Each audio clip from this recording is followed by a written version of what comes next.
কাজে আমি চাই যে এটা একটা সফর হয়ে থাকে।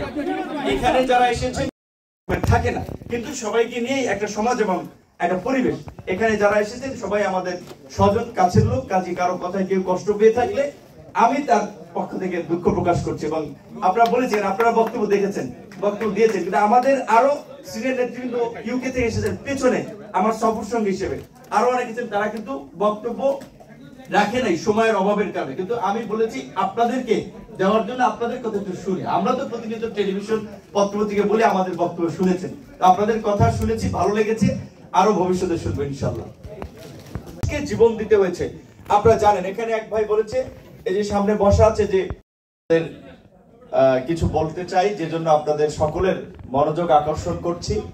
স্বাভাবিকভাবেই সময় এতটা সংক্ষিপ্ত ছিল যে কারণে অনেকের কথা শুনতে পারলে ভালো লাগতো, এবং সেই অনুযায়ী আসলে আমিও কিছু বলতে চেয়েছিলাম।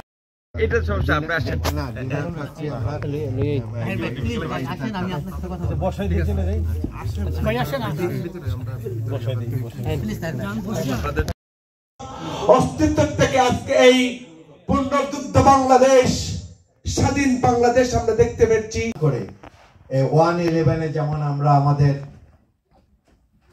বাংলাদেশে যে হায়নারা ওত পেতেছিল বাংলাদেশের, কিছু বলতে চাই, যে জন্য আপনাদের সকলের মনোযোগ আকর্ষণ করছি।